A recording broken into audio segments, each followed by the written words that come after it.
Ito, sa biglang pangyayari dito kay Senador Bato ay hindi na ho nakapalag sapagkat nagdesisyon na siya na kusang sumama sa ICC, Interpol anumang oras ay kusa na siyang pupunta sakay ng eroplano diyan ho sa Dahig, Netherlands upang ikulong.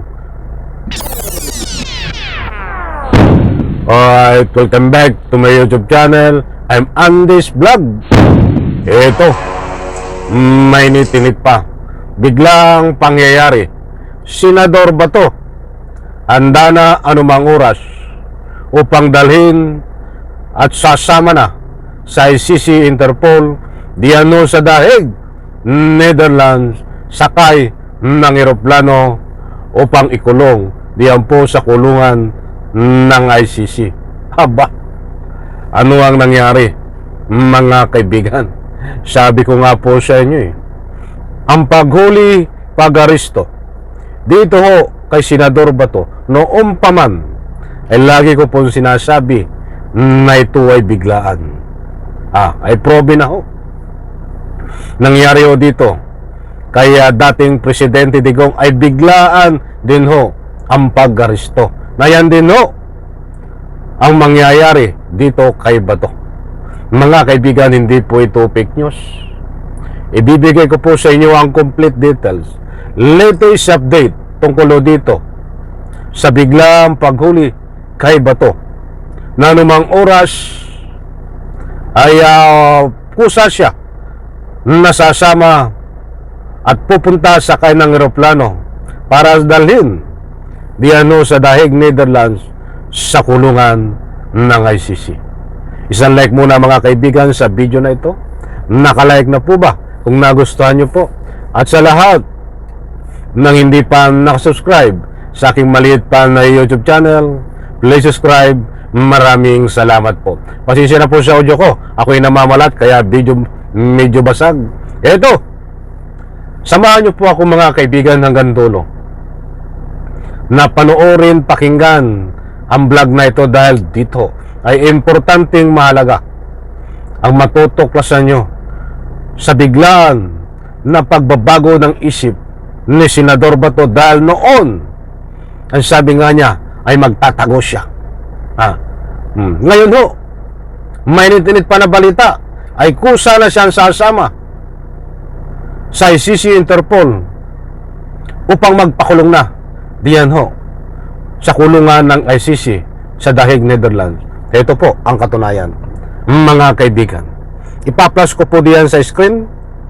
Mga mahal kong taga-subaybay, kayo na po ang bahala na mag-screenshot kung hindi nyo po lubos na maunawaan.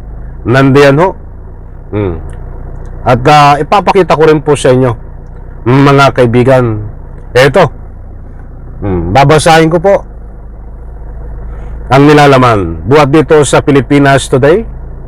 Mga kaibigan, ano ang nilalaman? Ipapakita ko muna itong larawan ni Bato. Nandiyan ho. Para tayo ay mayroong eksakto na batayan, mga kaibigan. Medyo malungkot ang mukha ni Bato dyan, hindi makapagyabang. Ito muna ang babasahin ko. Nasa una. Inihayag ni Senador Ronald Bato de la Rosa nitong Biyernes, April 25 na handa umano siya anytime na pumunta sa Dahig, Netherlands at sundan si dating Pangulong Rodrigo Duterte. Maliwanag po, mga kaibigan. Hindi po tayo nag-iimbento ng anumang sariling kuro-kuro para ipahayag po sa inyo. Tayo ay mayroong batayan, mga kaibigan. Datapuat sa puntong iyan na napakaliwanag ho na inihayag ni Senador Bato anytime ay pwede na siyang pumunta sa Dahig, Netherlands at sundan si dating Pangulong Rodrigo Duterte sakali mang mag-issue ng warrant of arrest ang ICC, International Criminal Court, laban sa kanya. Napakaliwanag po. mga mahal kong taga-subaybay. Ha? So, bigla na naman nagbago ang isip po dito ni Bato, sapagkat nung mga nakaraang araw, ang sabi niya ay magtatago siya sa Senado, mga kaibigan. At tumingi na po ito ng tulong dito kay Senate President Escudero na pagtataguan niya ang Senado. At ngayon ay napakaliwanag ho. Ito ay bago niyang pahayag, mga kaibigan, noong April 25. At hanggang ngayon po, araw na ito ay naninindigan siya na handa siya anytime pumunta diyan sa The Hague, Netherlands, upang magpakulong na at samahan si Digong kung sakaling lumabas na ang warrant of arrest. Maliwanag po, mga kaibigan. Ngayon ang tanong, gusto ko pong hingin ng inyong panig, mga mahal kong taga-subaybay. Naniniwala po ba kayo dito kay Bato na ito'y handa na magpakulong? O kung ano man po ang reaksyon nyo dito sa pinapakalat ni Bato, pwede po kayong mag-comment, mag-iwan ng inyong public opinion diyan sa comment section. Karapatan nyo po yan. Eto, babasahin ko. Akala kasi ng mga kalaban ni Pangulong Duterte na sila ay makikinabang rito. Akala nila sila makinabang, pero hindi nila alam. Sa likuran pala ng lahat ng ito ay ang CPP, NPA, NDF.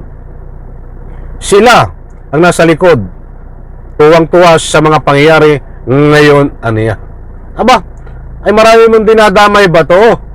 Nga dati ang tinuturo mo ay si Pangulong Bongbong Marcos ang nasa likod.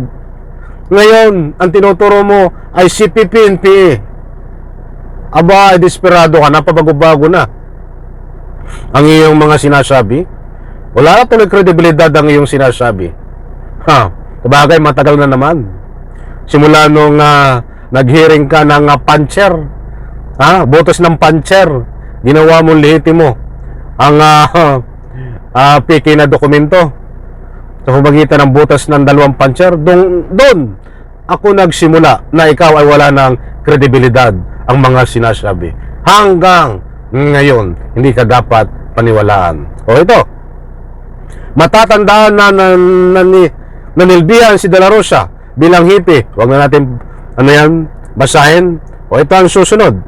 Ipapakita ko po sa inyo, mga kaibigan. Yan, larawan na yan, naka-plus po sa screen. Ang sabi niya, Senador Bato, sa posibleng ICC arrest warrant, I'm ready to go anytime. Kaya ako, I'm ready to go anytime. Ang buhay ko ay nakataya na, nakakasana. Anytime pwede akong malasin dahil sa aking advokasya na ito. Pero never si Bato atras sa laban na ito. I tell you, sad ni Senador Bato de la Rosa. Yan po. Ano bang advokasya mo, Bato? Ang iyong advokasya ay hindi naman kapakipakinabang. Bad advokasya ang pinamalas mo sa Pilipinas hanggang ngayon na patuloy na ikaw ay nagmakaroon ng pag-mind condition ng tambayan, subalit wala nang maniniwala sa iyo. Pasensya na po sa audio ko, tako'y namamalat, mga kaibigan. So, napakaliwanag po, mga mahal kong taga-subaybay, na dito sa biglaang pangyayari na paghuli kay Senador Bato ng ICC, Interpol, ay kusa na siya nasasama papunta ho diyan sa The Hague, Netherlands, upang ikulong sa kulungan ng ICC kapag lumabas ang warrant of arrest ayon ho dito kay Senador Bato. In reaction po, huwag niyo pong kalimutan, at syempre inuulit ko, isang like ko sa video na ito. Maraming salamat, pagpalain po tayo lahat. Bye-bye. Palakpakan.